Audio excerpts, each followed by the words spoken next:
Hey everyone, my name is Maklit Hadero. I'm an Ethiopian jazz singer-songwriter and composer, and YBCA's Chief of Program. Welcome, welcome, welcome to Alchemy of the Reset, conversation series when we think about what it's going to take to leap us forward in all the ways that forward means forward. We are here. Welcome, welcome. I welcome you today into my studio. This is my music room.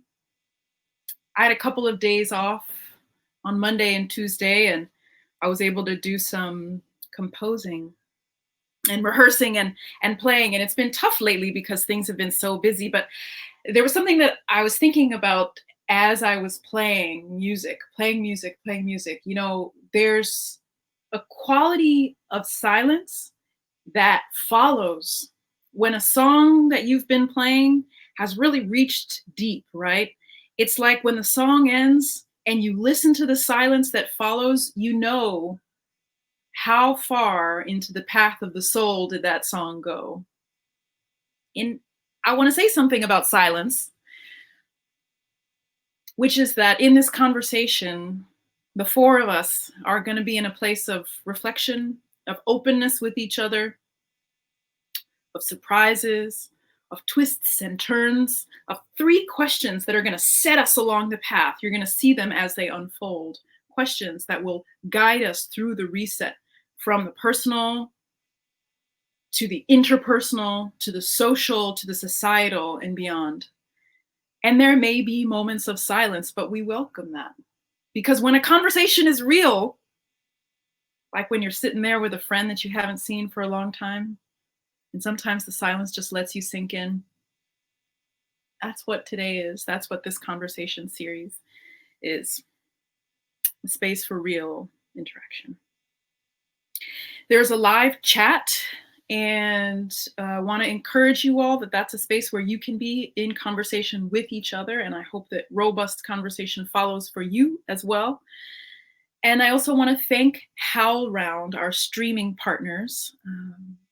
Thank you, HowlRound, who are bringing this conversation to even more people. And now, let's begin. I'd love to start by welcoming YBCA Senior Fellow Liz Lehrman. Liz is a dancer and choreographer and an alchemist. Let's go ahead and say it. She is someone who understands the power in bringing people together is always greater than the sum of its parts. Liz Lehrman, welcome. Thank you, Maklit. And I just again want to say how much I love being in your world, the musicality of the way you think and how you bring your ideas into the present is a beautiful thing. So thanks. I'm here in Tempe, Arizona, in my little office at home. It is true I'm only a few miles from where the president was yesterday.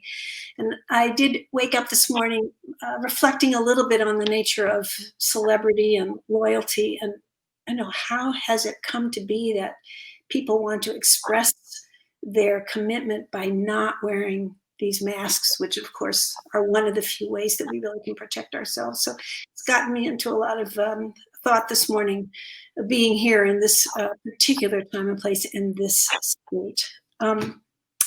I'm really looking forward to today because among the things I do is teach, and I have been taught my whole life, so I'm really excited about this conversation. And one of the people who's entered my life as a teacher is my colleague, Brett Cook, also a senior fellow at YBCA, brilliant artist, incredible organizer, beautiful human being, and a person who makes coloring books. And everybody should get this coloring book. I received it in the mail, Clouds in a Teacup, by Brett Cook and Thich Nhat Hanh. And honestly, it's the coloring that has also guided me through this amazing period we're in. Brett? Thanks for the plug. Maybe my kids will go to college after all. It's great to be here with you too, Liz. I'm here in my studio in Oakland, in the upstairs kind of chamber way back behind me. You can see the downstairs part where I have some projects going, some work I'm doing, and that's Bell Hooks behind me and Thich Nhat Hanh way in the back. Speaking of Thich Nhat Hanh, and archives and projects and what have you. But what I'd really like to do today is from Oakland introduce my who's coming on with us today, Pedro Noguera, and we're on the interwebs, so you can open up another window if you need to find out that he's the new dean at USC School of Education. But I'd actually like to introduce him with a story before you check in, Pedro. So when I was an undergraduate and I decided I was going to be an artist, my parents said, Brett, we've always loved you and said you can grow up and be whatever you want, but you can't be no artist, man. That don't make no sense. So they said, why don't you study education? We're teachers. And at the time, there was no education program for undergraduates at Cal. But when I talked to the secretary, they said, but we're going to start one. And so here are the courses you can take. And so the next semester, I started taking courses. And one of the courses I had was with this new young professor who had been there, done all this organizing. People were talking about him. He had a family. He was on the school board. And it was Pedro Noguera. And we really didn't become friends at that time. I mean, we were, I was a student and I was undergraduate, and I was probably more busy painting on walls in the middle of the night than really being a great student. But it was such a transformational experience for me, being with all of these, administrators and graduate students and learning from education with Pedro. It's the first time I read Paulo Freire. There are all these things that have been fundamental to my person and really set me on this track to eventually, when I graduated, I heard they were hiring at Berkeley High. And so because I had a degree and a bunch of my other friends, we all got hired to be teachers at Berkeley High. And so for this first year, there were, I think, 7 of us. If you could imagine being at a high school. So I'd like you to imagine, what would it be like for your high school to have 7 Black men become teachers? Or what were you doing in 1993? And could you imagine this happen? Or could you even imagine it now? But my point being, it was this really seminal thing. And about 3 years ago, I posted it on Facebook. And the comments just started cascading in of all these people from this picture that had been taken by the school newspaper, probably the first day of school. And the people talking about, oh man, that was such a significant time for me. Now I'm a professor at Sac State, or just that there were Black men that were leaders, or just who they could relate to, or who they had crushes on. And then after the cascade of voices, somewhere in there came this comment from Pedro, who someone had told about the picture. Oh yeah, I'm the guy that recommended the principal hire all of you. So I share that story just because I think it's such a great introduction to who Pedro is. That on the one hand, he's always been in institutions and always been in places of power, influencing them, impacting them, studying them. And yet at the same time, like now, he's, handing out food at the food bank. He's always had a hands-on relationship to engagement and to activism, where it's advocating for Black teachers to what have you. And so that kind of really spectral array of advocacy is part of why we really are so happy to have you here today, Pedro. Thank you so much for joining us. Thank you, Brett. And thanks for sharing that story. And thank you all for inviting me on today. It's a real pleasure to be with you. And as a fan of the Yerba Buena Center, a real honor to be part of the show. So looking forward to our discussion. Great. Pedro, first, hey, Brett, such a great story. I always said running the dance company, 1 is token, 2, you can draw a line between, 3, you're starting to be an ensemble, 7, magnificent, real impact. That's a beautiful story. Pedro, this alchemy of the reset partly was the idea of playing with the word alchemy itself, the remixing of elements, the fact that perhaps we can find entirely new ways of being, and the reset. Although when we first were talking about reset, it was. I'm gonna close my door. It's getting loud over here. Oh, okay.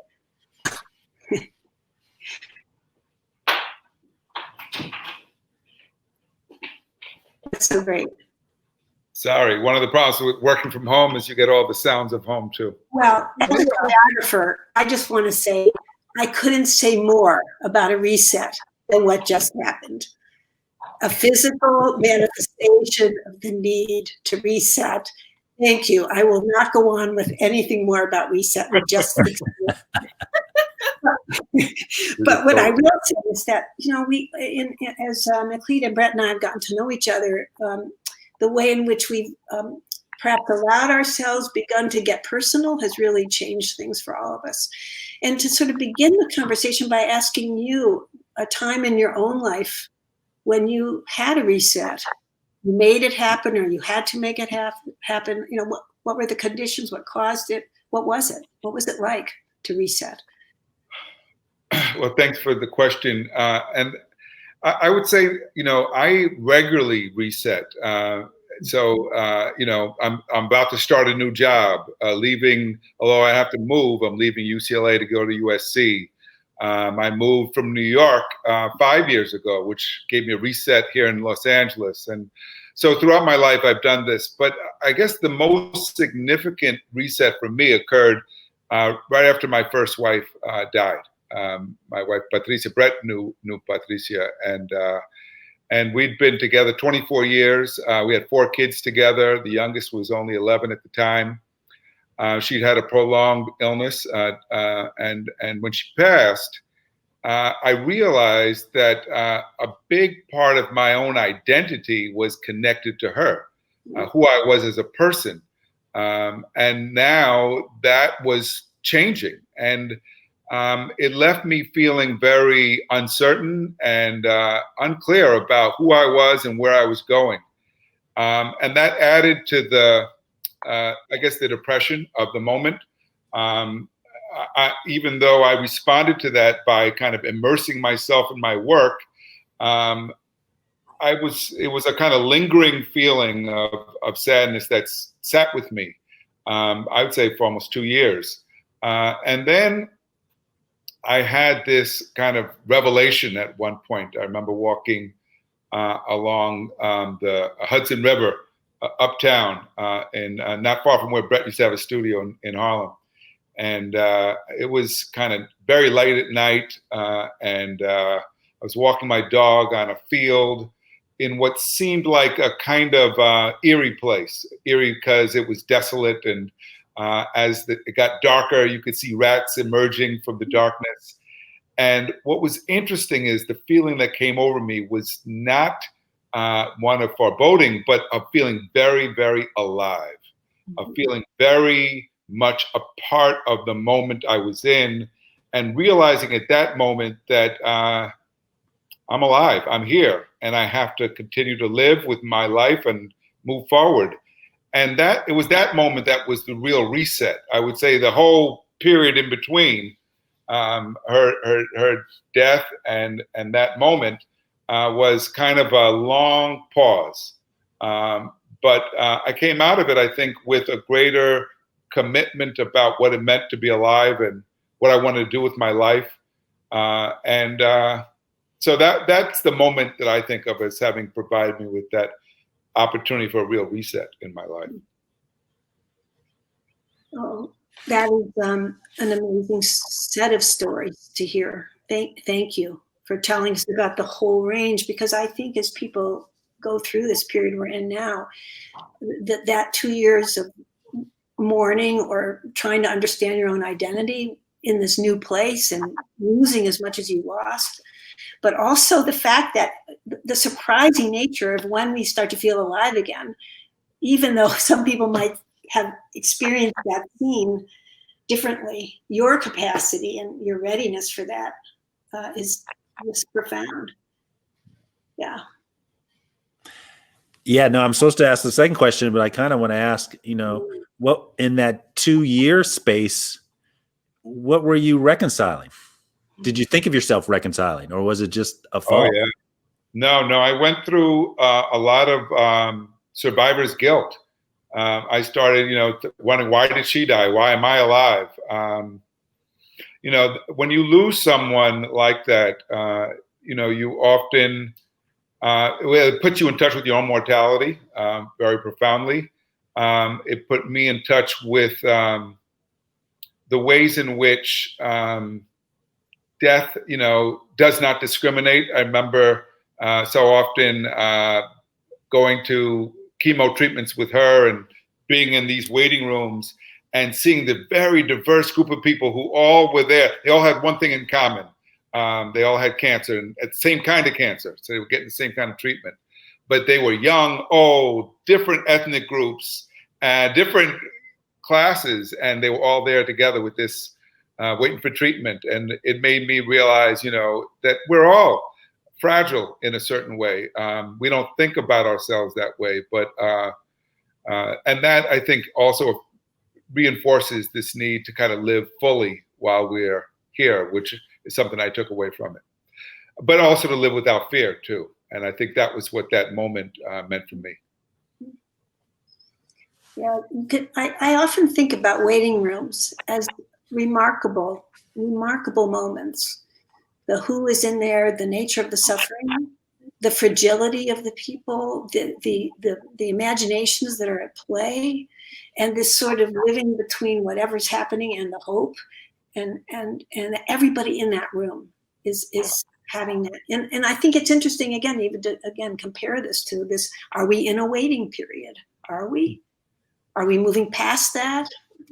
We're all in this together for sure.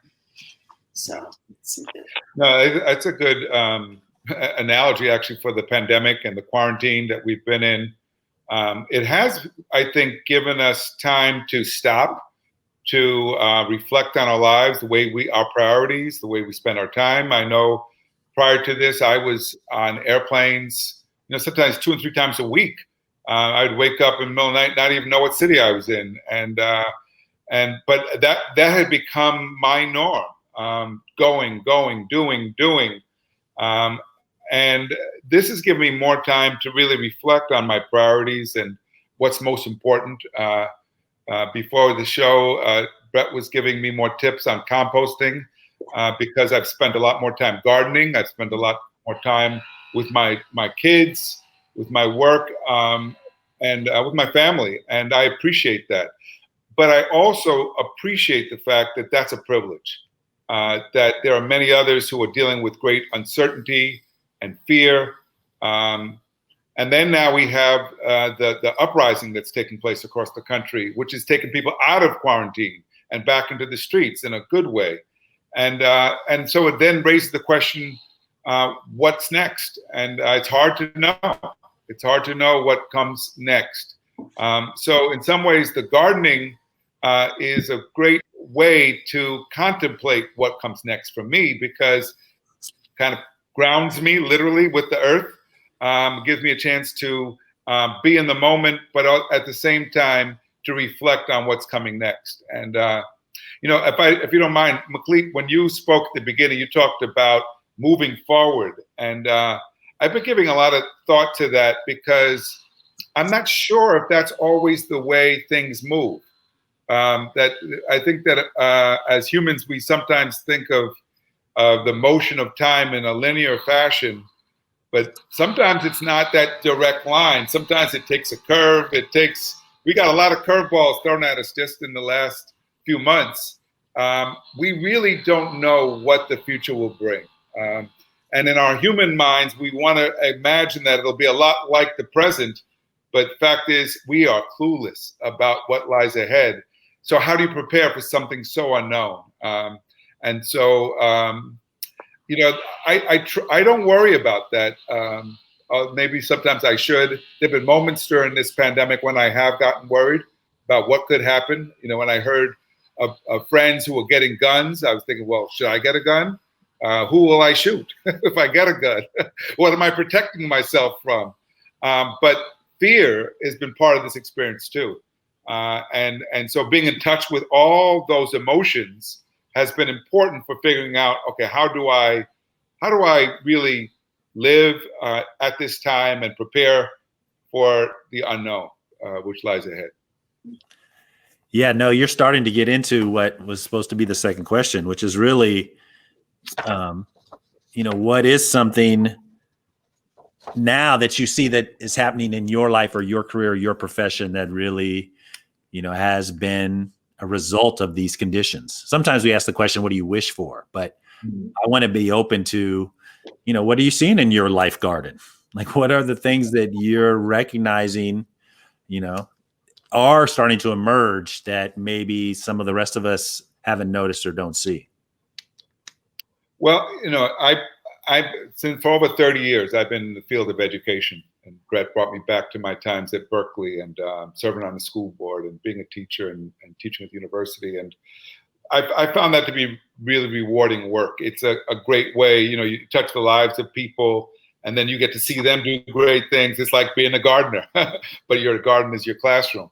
But during the pandemic, I've been thinking a lot about how do we use this reset as a chance not to return to schools as we've known them, but to create something better. And I've been trying to push other educators to think beyond logistics, right?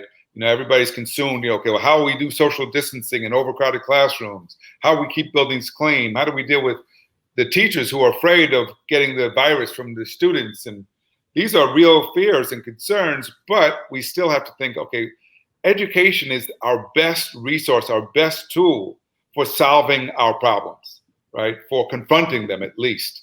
And we do that both by engaging them directly, but also by imagining new possibilities for the future and living on those, right? So when we build a sense of community in our classroom with our students and treat each other with humanity and respect each other, we're actually starting to build a future, even with that small group, for what we hope the future could be like on a larger scale. And that's why humanizing our schools, humanizing our classrooms, really making sure that the values of empathy, integrity, honesty are present and lived are so important, because I think they are often an afterthought. I've been involved now in the conversations about defunding the police and whether or not we should get rid of police from schools, something I've called for over 30 years, because I think that that's not where police belong, right? And we've been turning schools into institutions that are more like prisons, with more focus on security than they are on building strong relationships. So this conversation about defunding the police has opened up. Well, if we don't have police, is there another way to make sure that schools are safe and secure? Because safety is necessary. Well, I try to remind people, safety is a byproduct of relationships, not of security systems. That when we know each other, when we trust each other, the students will let you know if something's happening. They'll let you know if a kid's got a weapon or if there's going to be a fight after school. And we don't think of trust as a resource, but it is. It's actually essential for safety. And so how do we move the thinking about what's possible so that we don't just go back to what we had? Because the path we were on, not just in education, but in society generally, was unsustainable. You think about what we've grown accustomed to and what we've allowed ourselves to accept. We accept people living on our streets. We accept mass incarceration. We accept such extreme inequality and environmental degradation. We need something better. Otherwise, we're all in trouble. And so this has to be a moment where we both imagine new possibilities, but also hopefully organize others around those so we can make them real and not just imagine them. Pedro, I couldn't agree more. And in the last few years, I agreed to go teach at university full time, which was not something I had thought would ever happen. And it's been very interesting I'm at Arizona State University. It's been interesting for me to be in the context of aspirational ideas, but enormous, not just bureaucracy, but I would call it canonical thinking about what universities are supposed to be and do. Even things like, I'm on a kick. I mean, every time I see anybody who's higher than me, I always say, when are we going to change the classrooms? Because even when you talk about humanizing the classroom, and they sit in these stacked rows and they can only look forward, and they're, to me, it's like you can't even begin to even just be humane in the room itself. So I'm curious about your own coming up against the constructs that hold this momentum you're describing that we want to stop and change. No, that's I certainly agree with you. You know, the architecture of the classroom, of the university, shapes our relationships. And at the same time, the way I look at it is it's a constraint that we just have to work around, right? Mm-hmm. We live with constraints of all kinds. The constraints related to our bodies, related to the resources we have available, but the constraints don't determine the possibilities. They just become something that we have to work around to create new possibilities. So, you know, even though I have classrooms like yours where there might be auditorium style teaching, it doesn't mean that the conversation has to all be directed at me. We can still find ways to move and to communicate so that we create a learning community that includes everyone, right? Where all voices are heard and respected. And so I tried to not allow the constraints that are created by the limitations of a particular situation to dictate the situation. You know, I'm raising this now about our fears about violence. You know, so much of our fixation on the police is because people are afraid of being victims of some kind. So they think they need police. They need men with guns to protect them. But you know, really, safety doesn't come from men with guns. It comes from our relationships, knowing your neighbors. It comes from being connected. And we have a lot of research to actually shows that that's true. And so in some ways, our beliefs are also limitations, right? They constrain us. And so part of what we have to do is to challenge those beliefs in the way we relate to each other, the way we relate to our environment. That's something I've tried to do in my own work in education. I'll just tell a story to illustrate that. When I was teaching at Berkeley back in the days that Brett mentioned, new professor, I was approached by a school. They had just opened a new school in Oakland. Several of my former students were teaching there, and they had no building. They said their building was under construction. They had no place to start school at the beginning of the year. They said, could I help them? I said, well, the university has lots of classrooms. I said, what I'll do is I'll reserve rooms and you all could just meet here. Now, I knew if I'd gone through the official channels to ask permission, they'd say, no, you can't bring a bunch of middle schoolers up onto the university to hold class. So I didn't ask permission. I just reserved the rooms and did it. And next thing you know, there were all these mostly Chicano middle schoolers running around the building, and people saying, where are these kids coming from? And that went on for 2 weeks before they realized what I had done, because I knew that asking permission was not the way to go. And it worked out. By the time they found out what I'd done, their school was open, and the kids had spent 2 weeks at the university learning, which is what university is supposed to be about anyway. So I just give this an example because sometimes working with the constraints means finding ways to bend rules, finding ways around obstacles and barriers, not accepting no as the only answer. And that's, to me, where creativity comes in. Mm. You know, I love that. I love that story. And I really want to just call back to something you said earlier, which is like ringing in my mind, which is that trust is a resource. The trust is a resource. And because I hear a lot when it comes to changing, when it comes to shifting, when it comes to anything that feels like an expansion, there's often the response, we don't have enough money for that. We don't have enough resources for that. But if trust is the resource that you need, then what does it really require to get to trust? We do have enough for that. It's a different kind of thinking of resource. So I really, really love that. That's something that's really going to stay with me. Thank you. Well, one of the things I was thinking about is I think when I was younger, I was much more of it's easier to get forgiveness than permission in so many parts of my work. But interestingly enough, as my work became more aware of relationships and time, I realized that sometimes that wouldn't always be the most beneficial strategy for a healthy relationship.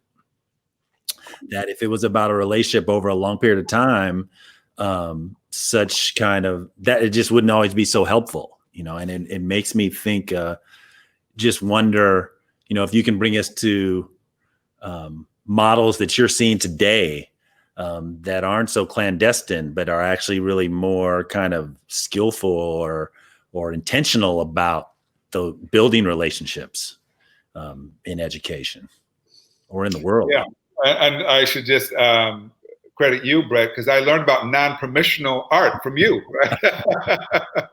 And I saw you practice it, and I saw great art pieces get destroyed because of it, because you didn't get permission. Fortunately, we took pictures but we didn't have cell phones in those days, so we were going to take pictures.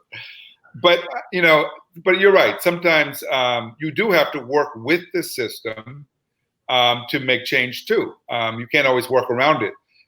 So I'll give you an example. That Los Angeles Public Schools appointed a very wealthy man with no education background to be superintendent a few years ago. His name is Austin Buettner. And, number of us thought that was an odd choice. But since his appointment, I've had to work with him. And the reason why I feel like I have to work with him is because I believe in public education. He's the one in charge. I think I need to try to help him to do as good a job as he can. And it's been interesting, our relationship, because we are very different people, come from very different backgrounds. My own values, very different than his own. He was opposed to the motion that was voted down last night to defund the police.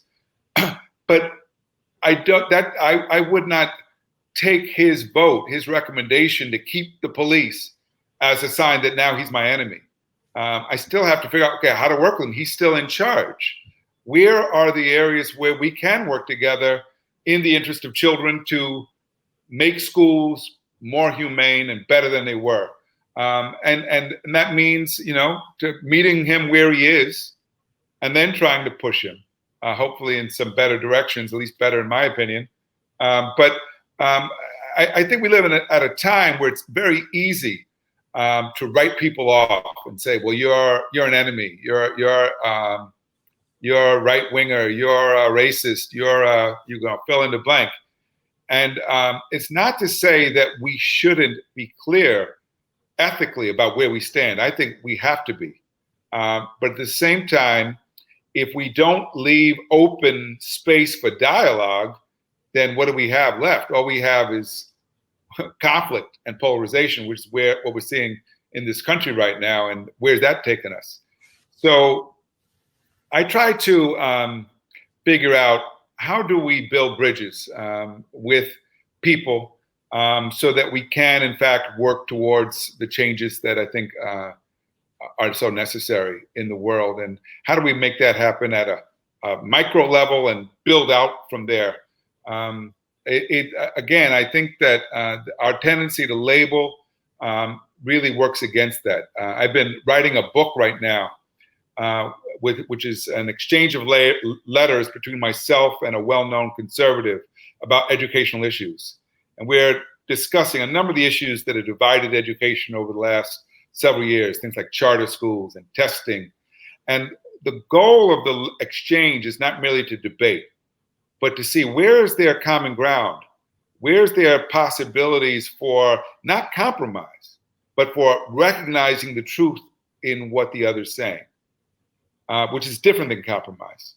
Right? It's and I found it to be a healthy practice for myself, because I think there's a human tendency to shut down when we hear things that we don't like or what we disagree with, and work immediately on our rebuttal, which means that we're no longer listening. And I think that part of the way we're going to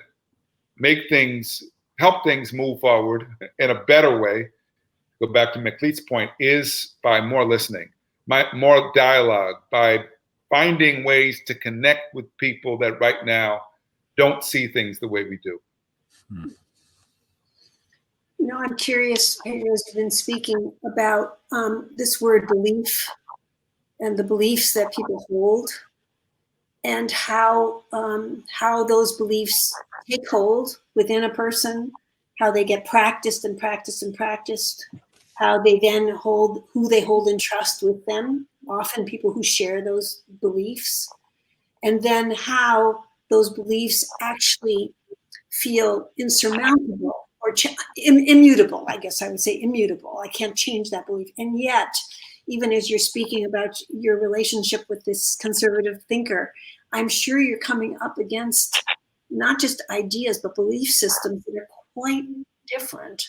And I'm curious how have yours changed?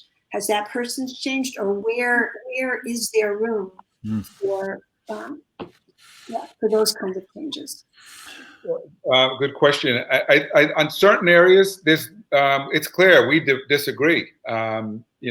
His interpretation, I would say he's bought into the kind of grand narrative of American history as a great country, not really willing to confront the evils of genocide and slavery and the consequences of that early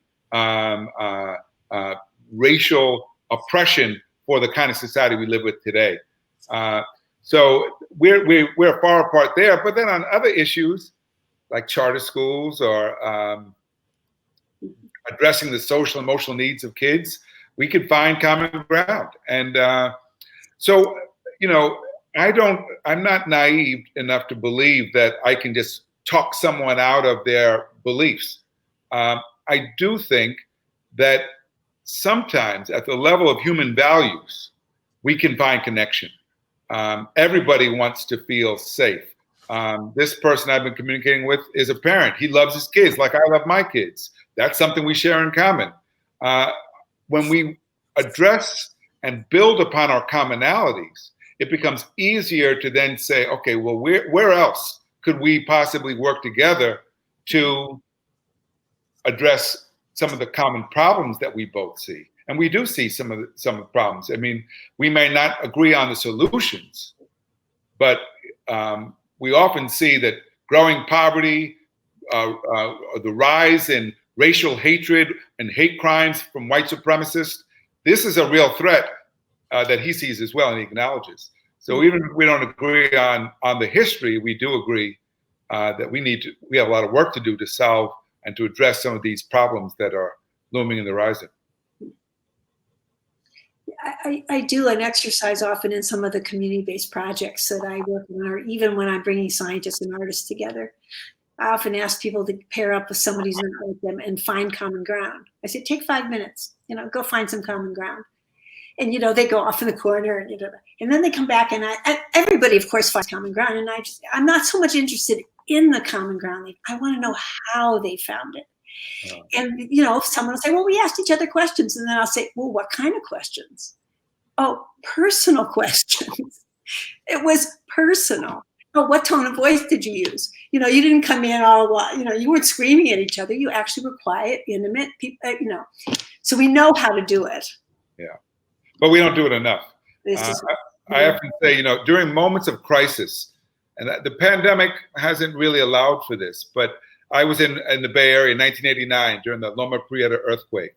And I was in New York. I was in Boston, actually, 9/11, and where the planes came from. But at certain moments, what we see is that our differences become insignificant. Right? I saw this in 89 when the Nimitz freeway collapsed and people were trapped under their cars. The first people to scale the freeway to help people escape were residents from the Acorn housing projects, because they were closest to the structure. Mostly Black, very poor. When they climbed in to free people, they didn't say, well, let's just get the Black ones out. They freed whoever was stuck. At that point, race, sexual orientation, religion, everything was irrelevant. What was important was a human life and they're easing the suffering. And so often at moments of crisis, we see that. Problem is when the crisis is over, then we go right back to the way it was. And so the pandemic, again, has given us a chance with a longer pause. Okay, what are we going to do differently? One of the reasons why I got involved in distributing food at the schools is because I felt that we can't even allow the fear of the virus to prevent us from helping each other. I mean, to me, let's get the mask on, let's get the gloves on, let's do it as safely as possible. But we know there are people who are hurting who are not getting food right now. I mean, our schools have been turned into food distribution centers and you should see the people lined up to get food every day. If those who are fed don't help those who are not, then what happens? We degenerate as a society. So it does involve some risk sometimes that we have to take, but I think what better way to live than to live in a way that allows you to do something helpful. I said, being helpful is the best counter to hopelessness. Is this why I'm wondering, is this why the microcosm is so important? Is this why the immediate, the neighbor, the kid in your classroom, because I wonder if we need this intimacy to get to that trust, how do we do it at a societal level? Do we need to do it at the microcosm first? That's a great question. I mean, I think we definitely need to do it at the microcosm. We need to do it within our families, within our communities. When we, on the night of, it was maybe a few nights after George Floyd's murder, people were encouraged to gather with their neighbors for a moment of silence for 8 minutes and 46 seconds, the amount of time that he was strangled to death by the police. And then to hold up flashlights. And we kind of know our neighbors, say hello, but we gathered together. And it was interesting to see who came out, who didn't come out, because not everybody came out.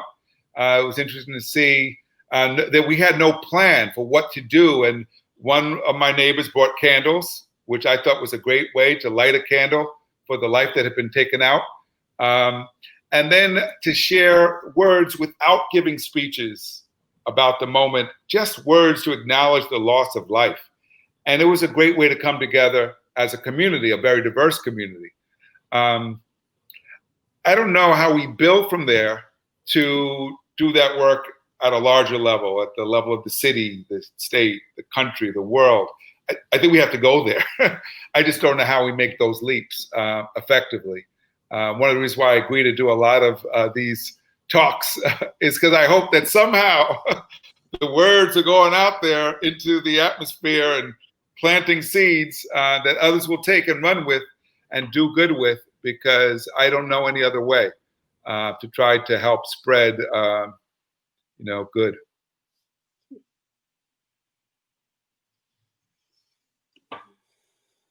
So given the current uprising and the current social crisis that we're in due to COVID, what kind of reset do you think is possible now, even whether in education or beyond education? It's easier, again, to think about it at the micro level, reset what I'm going to do, what my family's going to do. Harder to think about it at a societal level, especially when we have leaders who just want to take it right back the way it was and want to stay in power, hold power for themselves. I would hope that the super rich in this country would start to question their amassing of wealth and asking, what does it matter if you have a few more $1 billion? How much more are you going to buy with that, Jeff Bezos or Mark Zuckerberg? What good is that money doing amassed in your accounts when there's so much suffering around us? I don't know what it takes to get through to people like that. But my hope is that enough people are contemplating the significance of this moment and committing themselves to doing something different, that we can at least begin to build momentum in that direction. I don't know if that's true. I don't know if we're organized enough to make that happen, which then brings me back to what we can do locally, where we are, where we live, with whom we work. At least that keeps me from feeling helpless, but it doesn't make me feel as though greater change is imminent. I would be lying if I said I thought it was. I don't think I wish we were on a moment of something breakthrough for good in the world, but I see no evidence that that's the case right now. I see a lot of fear still. I see a lot of ignorance. I see a lot of hatred. I see a lot of conflict brewing, and I don't know where that leads. Yeah, it's one of the things that I think about my kinship with Liz. We've really met through this. And, besides the personal values or the things you talk about there, you might imagine, one of the things that I can feel from her as a practice of that relationship building as an existence, like her, like me, so much of her work for so long has really been the practice of cultivating relationships, which starts really personally, like as the model. Like any teacher, you're modeling best practices in your classroom. So in our projects, we have such a practice of cultivating healthy relationships. And so it's one of those things that in some ways, more of a conundrum than the kind of gloom that you started to tail off with, Pedro. Like how do we do that in this time with distance? Yeah. Like part of the conventions of relationships, like Maclete said, is intimacy, and so even if we all agree, even as someone who has conservative values, that we want to develop relationships, then there's that challenge of like, but we can't be intimate. Like I can't see your face, or I can't even, get more than 3 people in the same room to really ask them about their kids. So that's one of the things I'm wondering, how do you imagine that? Assuming that is the pause that we're working with, are we just going to have to wait until we're on the Upper West Side and that realization strikes us to how to do it? Or can we really, have you seen places where that's starting to happen? Well, I think first I want to just affirm, that when you and Liz come together and build together because you find something in common, that's important too, right? Because we need our posse. We need those relationships are vital to our own growth as people. So, and hopefully those are, they go beyond our families, but we need them in our families as well. So I don't want to minimize the value and the importance, of nurturing those. We were talking about gardening earlier. The garden needs water. You and I, Brett, haven't seen each other in a long time. But we connected over composting during the pandemic. You gave me all the tips, and I need more tips. And so we kind of, even though we haven't seen each other in a long time, that waters that relationship too, and helps to strengthen it. I think when we are talking about people who are we don't know and who we don't share bonds with naturally or affinity with, then the work is harder. But again, I think how we speak to each other makes a tremendous difference, right? We can either be bridge builders, where we extend ourselves and let another person know through our words that I'm a friend. You don't need to feel threatened by me. And so, when I speak publicly, I try to do that. I try not to alienate intentionally. I try not to stigmatize or attack. I try to be positive as much as I can, because I'm hoping that some of those people listening out there may not be people who necessarily agree with me, but because of how I've spoken to them, now maybe they're more open than they were before. And now maybe there's a possibility that we can move in a similar direction, addressing a common problem than we might have otherwise.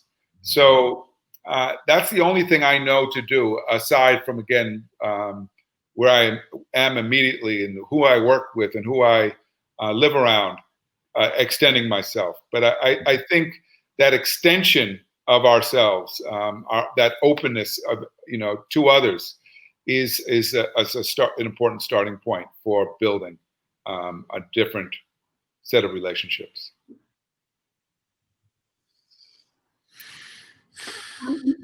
I'd like to return to money for a minute, Pedro.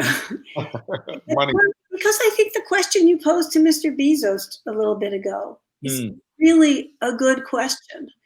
And I, speaking as for a minute as a white person, thinking as a boomer, I'm a boomer, and wondering about the nature of inheritance in this country.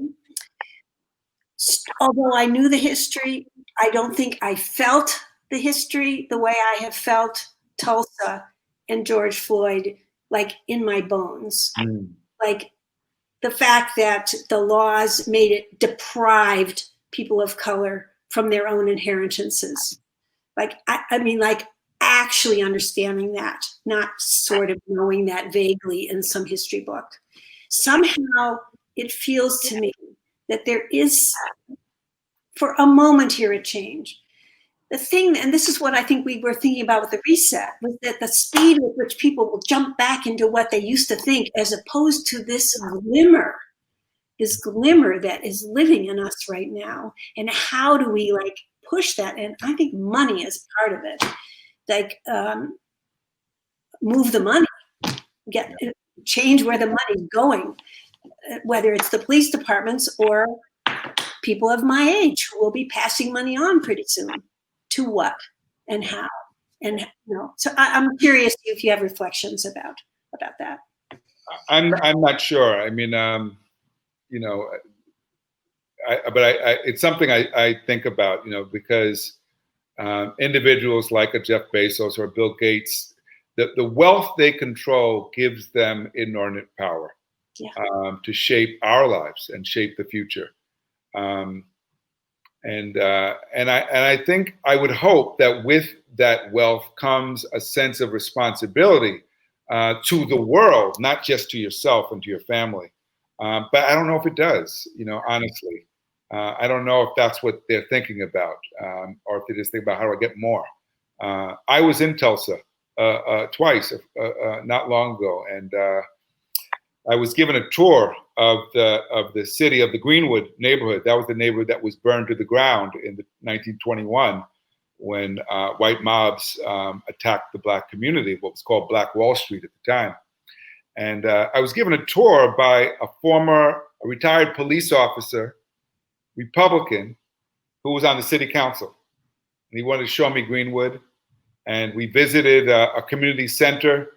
And that it was where there had been a general store in the past, and a teacher who worked at the community center showed me a project she had done with her kids. And it was that she had her students, fourth graders, remake a model of Greenwood, right, with small houses and trees and churches. And they worked on it for several weeks together.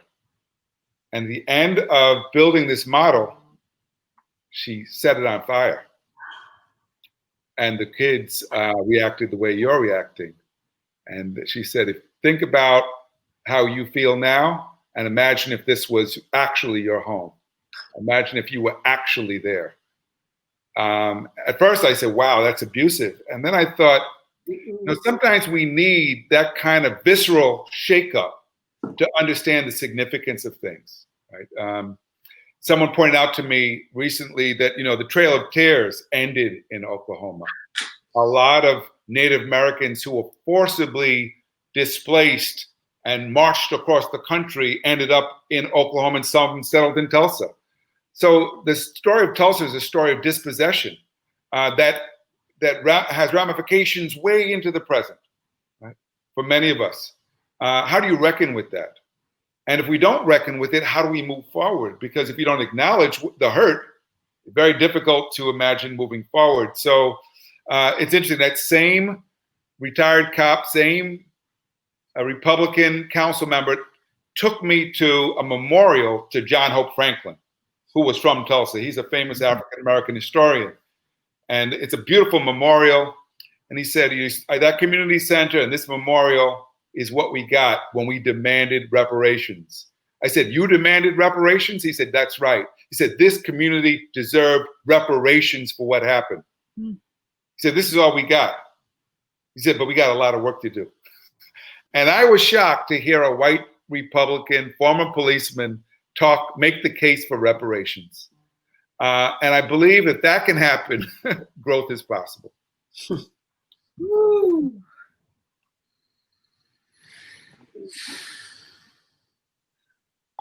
I'm still on the kids' story. I'm still on Imagine Them when that burned down. Yeah, that was a tough one. They'll never forget that moment. I'm sure they won't. I'm sure they won't.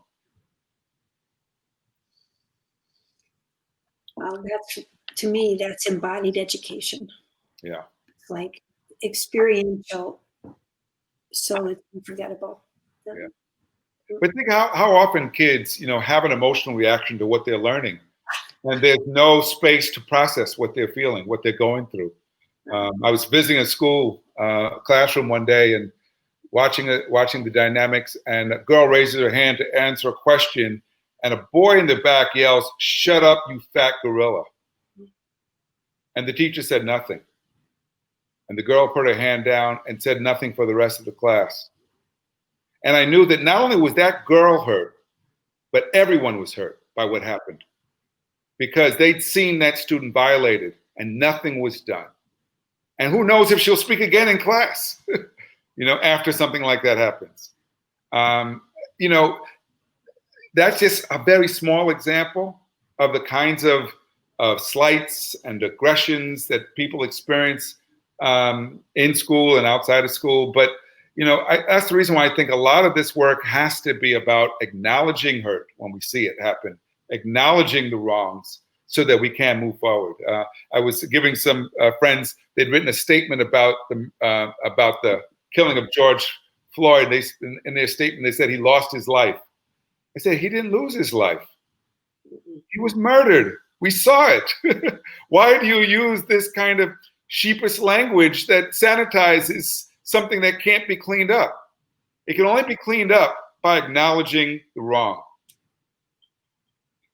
That I feel compelled just to say that the example you gave before about the teacher and the girl who was violated and no one said anything, it made me think again. I know I'm coming back to this, but again of the microcosm, because the example that can be set to stand up for each other, that when we can set an example to stand up for each other, how that ripple effect does go far beyond that classroom, or how that moment of acknowledging the model set on fire, the emotional moment where they understand a piece of history. How do those students then walk forward in their lives knowing something about that microcosm does ripple, and we may not be able to understand the effects, but they are there in other microcosms that are very real and affect people's lives in real ways.